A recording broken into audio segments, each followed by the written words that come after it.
Jamie Hepworth here, and this presentation is all about removing blocks to the progress you'd love to be making in your life. What are those blocks? What gets in the way? And what do we do with those? How do we overcome those? I'm going to start out by telling you the answer right from the very beginning. Are you ready? Here's the answer. Trust in yourself and trust in God. That's the answer. So you can be done with the channel now. You can be done with this video. You've got it figured out. That's it. Now, hearing this might be annoying to some people. You may be thinking, I do have a relationship with God that's close, but I also feel like I pray a lot. I read my scriptures a lot. I do lots of things to be the right kind of person, right? I go to church. I do the things that I'm asked to do at church and help serve. I've given my life to living it in such a way that feels really in harmony with my religious community, and I'm personally very devoted to God, but maybe this feels too shallow for you. Maybe it feels like, well, of course, yeah, of course I trust in God. So I don't know what you're talking about there. This hasn't stopped me from still acting in ways that I'm not very happy with, right? It hasn't made it so that I'm living life from a place of true connection and delight instead of feeling like a robot. It hasn't made me like the things that I have to do. It's just hard. I remember I had a time where I was really struggling with the question of joy and, thinking, oh, I'm doing all the right things. Why is life so miserable for me? Why is this so hard? And that was a question I asked myself a lot, and I pondered it a lot, and it didn't make sense to me. And it does make sense to me now with the things that I have studied over the last several years. So I want to talk about that. Some of you may be a little annoyed at this slide because I have a piece in here about trusting yourself. Maybe you think you should only trust God and that trusting yourself is irrelevant. But I would like to put forward this idea that if you can't trust yourself, then how can you trust in God? How do you know that you're capable of hearing God's voice? How do you know what is or isn't? There's a place where your own inner discernment is actually the channel by which you're able to perceive God. So trusting in yourself is just as important as trusting in God. And when you're able to really trust that the things that are emanating from your heart and your will are in line with God's will, that's when life gets really exciting and becomes just full of miracles, which it already is, but you'll see them and you'll be more actively participating in them. And it's not to say that challenging things won't happen, but the level of enjoyment that you'll be able to have in your life, the amount of connection you'll be able to have with other people, and your capacity to just show up, with the kind of character that you would like to be able to have in any given circumstance will really be delightful to you. These are the keys. So in all of this presentation that I show you today, remember this. The answer is to trust in yourself and to trust in God. Now I'm going to talk a little bit about what can be some of the interferences to being able to do that properly. Here on the left and in the middle, I have a few examples of things that happen in our minds because of the kinds of thoughts we have had and the experiences we had, the kinds of thoughts we had about the experiences we've had. And why we go to some of these different modes and why none of those are going to give us the kind of life that we would really like to have. So on the left-hand side here, you see that person crying out, hurting, and just in pain. This is what I'm going to call our victim here. This victim is hurting, can't do something for themselves. It's like, this is just too much. My lot in life is too hard. And I think we've all been there in the victim place before. I definitely have, where it's just, it feels like there, nothing is going to get better. Everything is suffering. Everything is horrible, right? And that heightened sense of negative emotion, especially, is often so strong that we tend to swing way far on the other side here. Where you can see I've got this little gear with the check, right? This is kind of a mechanical way of being, where we don't really feel anything anymore. It's like, it was too hard to be feeling so much. So I'm going to go way over here into mechanical mode and just disconnect from everything and just do the things that I need to, so that I can be really responsible and no one can fault me for that. And it's really fun to have a spouse in mechanical mode, right? Where everything is just about what we do to do stuff, but you don't have the intimacy. It's like you're a robot just being a cog in a machine. That's fun, right? And then in the middle here, I have this image of a slot machine inside this matrix, if you will. And it's a cage, right?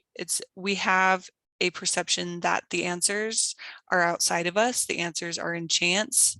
The answers are in objects that we might obtain. If I can just get lucky, then maybe things will work out for me, right? So how do we not be a victim or a cog in a machine? How do we avoid being a person who is just seeking for ways to take advantage of others and putting our trust in every other place but within or in God? The answer is found in the law of gestation.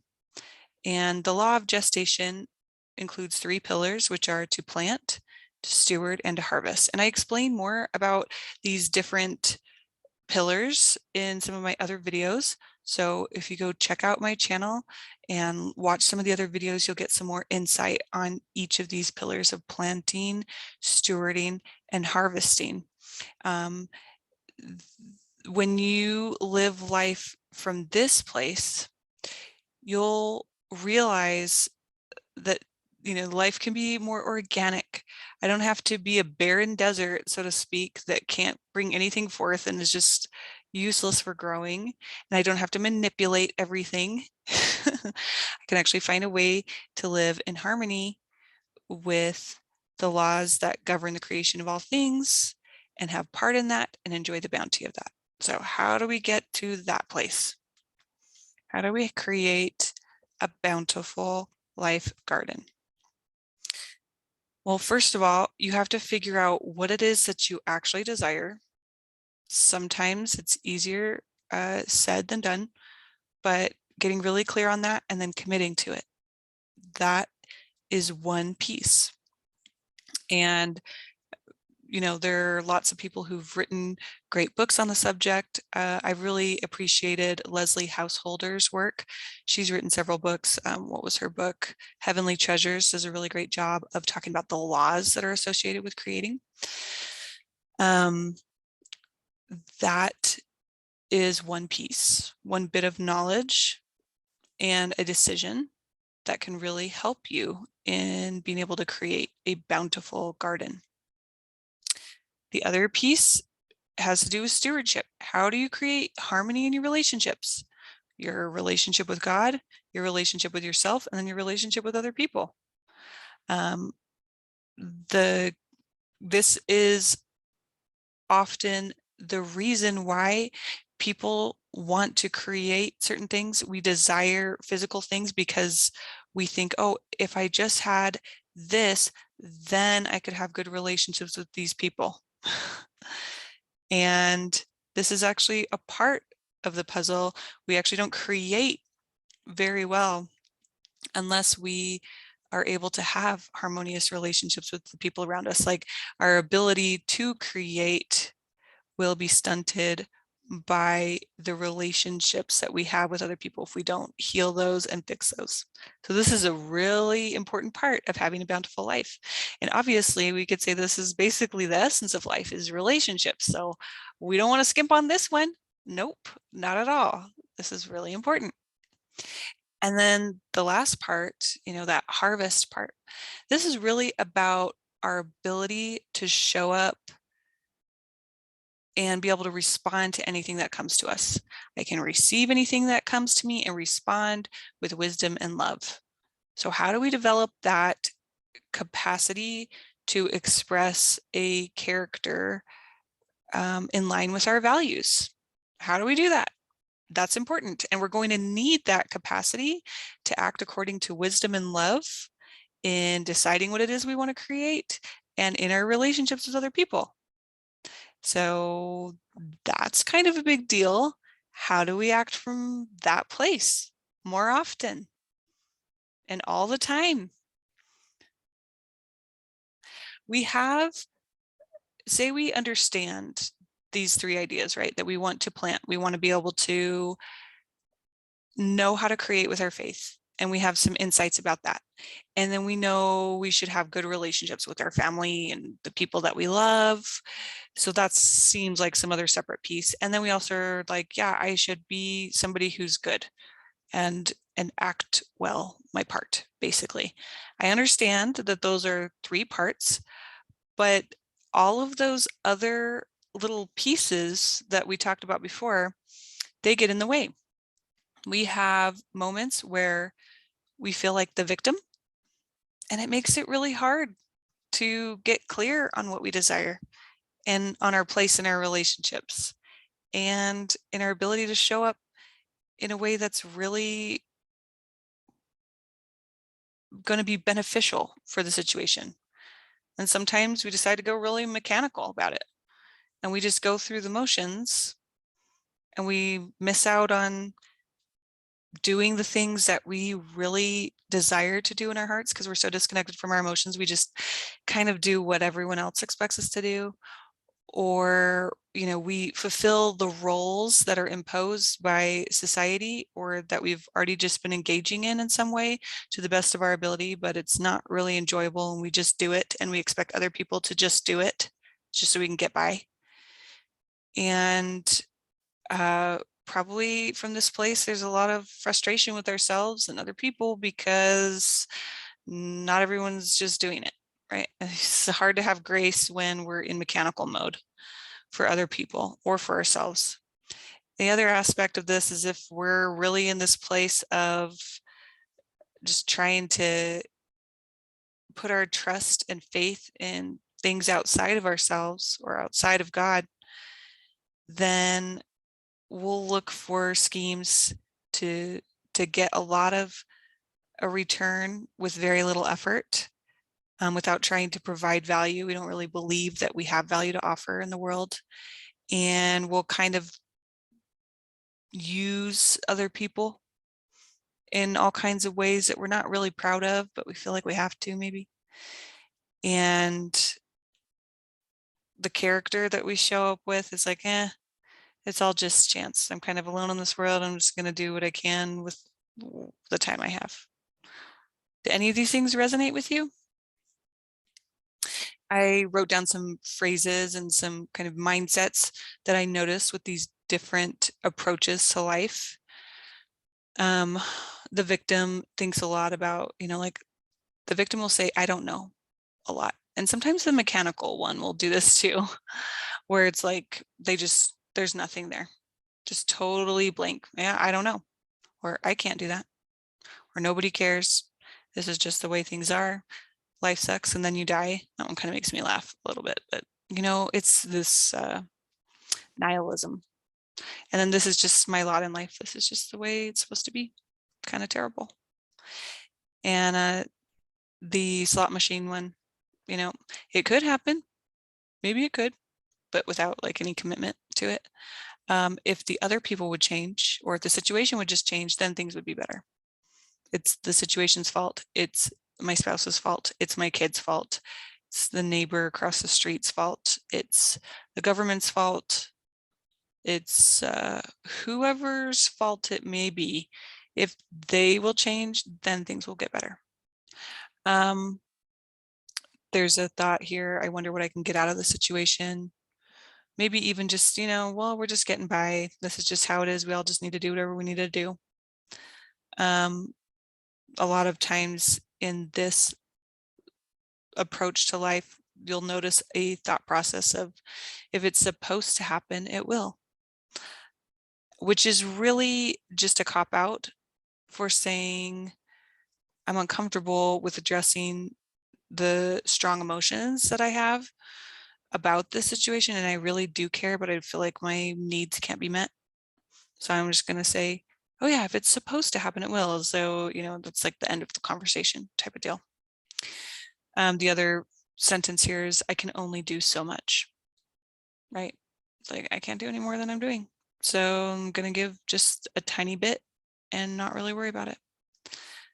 Other thoughts within this realm that can get in the way of creating things we really would love to create.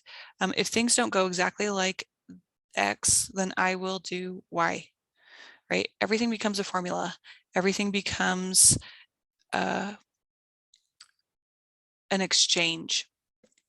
All the relationships, all of our communication, all of our plans, we go really into robot mode and seek to control a lot of things. I'll do it all myself, right? People can't be trusted. They'll let you down. That's kind of the thought process of the person in this place. They don't trust people. They know that they're going to let them down, and so they don't trust them. And that means they can't receive help from other people. And they are doing things a lot. And maybe there's some like secret bitterness under there, but it's packed pretty tight under a numb front. Other thoughts are, I decide the way things are, I am in control. This person is very concerned with having things go just right, just a certain way, and they really want things to be under control, right? It's like, ooh, can you feel the tension in that? And the last thought is do it well or not at all.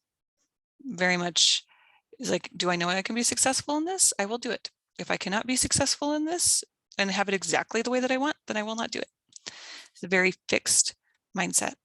So you can see all these kinds of thoughts and ideas. These are all just evidence of strategies that a person has used and practiced thinking in order to have their needs met. And in one stage of life, it actually worked to keep you surviving and or thriving according to what the situation required. And now, though, these thoughts may be getting in the way. They may be blocking that trust in yourself and trust in God that I talked about. That allows you to live a more fluid and organic sort of lifestyle. When we are able to trust in ourselves and trust in God, and we address all these kinds of thought processes on a really deep root level, these are the kinds of approaches to life that we'll have. God and I are co-creating my life together. We're partners in this. My desires, emotions, and choices matter, and others do too. I can be both competent and vulnerable. It's okay to ask for help. And you don't have to do it in a needy way either. You can be so grateful when you receive help and realize that everything everybody does is a complete gift, including the things that you offer. I trust myself and I trust God.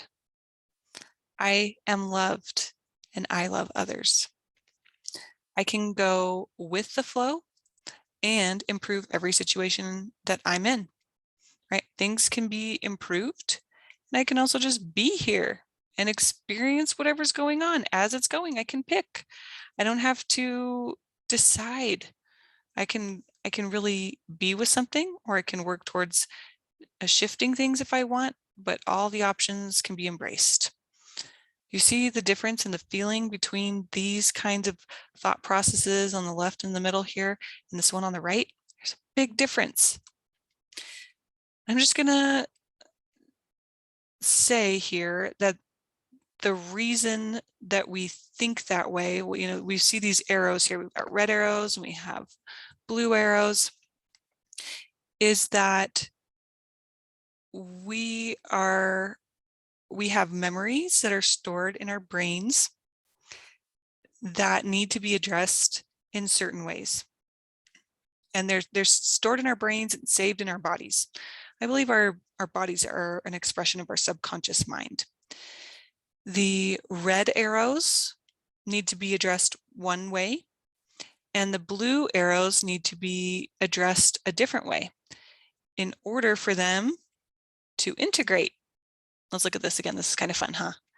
You can see this is when there's lots of voices in your head, lots of pulling away from the thing you'd like to create. It's really difficult to focus or to stay connected with other people without self-sabotaging the whole operation. It's hard to show up in the way that you want, but when you learn to address all of those voices in your head, you're able to feel more integrated. We want to shift from this to this. This is the goal. In this place, we're able to have clarity on what it is that we're co-creating with God. We know what it is. We have confidence in it. We know that God approves, and we're all on board. This is fun. And we see God's hand in the miracles that are coming as we're creating the things that we've chosen. So, so exciting. And then the next piece is that we have confidence in our relationships.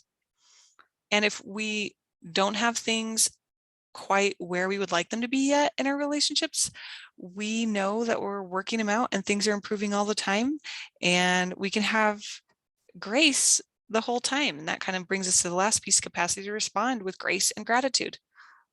We can have a way of being and interacting with the world that is full of grace and gratitude so that we can show up and create some more of what it is that we'd love to create and strengthen our relationships even better and continue to show up in a way that we feel proud to show up. We want to show up in that way. And what's at the center here is trust in yourself and trust in God. So this is what I am offering. This is the solution that I have found to being able to take those parts, those arrows going the different directions with all the voices in your head. I have found a method through study and also applying this in my own life and applying this with clients. I've developed a method that I'm calling Christ-based parts integration. And I have an 8-week course teaching you what this is all about, how to do this, and you'll also, if you decide to join this course, you'll have access to a private community where there'll be regular live Zoom calls to answer your questions about how to go about this, and so that you can see, experience, and learn this whole process for yourself. This method has one goal. What is the goal? Is it to keep you hanging on other people for advice for the rest of your life? No, the goal is to help you trust yourself and to trust God. That is the goal. So we have the lessons and we have a community, and their goal is to help you be more in tune with yourself and in tune with Christ. And the more that you do that, you'll find that on your own, you'll be able to tune in with yourself and your own desires, and you'll be able to tune into Christ's messages for you, and you'll be able to work that out and bring forth a more abundant life for yourself. This work in the arrows, so to speak, the space that's being held in your neurons between all of your goals, Addressing those is the answer to creating a more abundant life. The answers are within, and the answers are in Him. I believe this, I live this, and I would love to be able to show you that this is true. If you are interested to join my Christ-based parts integration course and community, you'll find the link below in the description box, and I hope you'll join us. This is going to be life-changing, and I'm so excited to help you be able to have yourself and Christ as your life coach. Things are getting a little hairier in the world, and I think that the most important thing we can do is to have a brain that is clear of excess voices or distractions.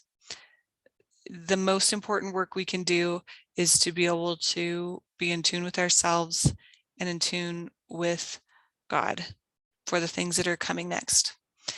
And the more that we're able to do that and understand how to create with Him, we'll be able to handle anything that comes our way and improve everything that we have going on in our lives right now. Thank you so much for your time. If you enjoyed this video, please like and subscribe. And again, access to the course can be found down below in the comments, in the description box. Have a great day. Bye.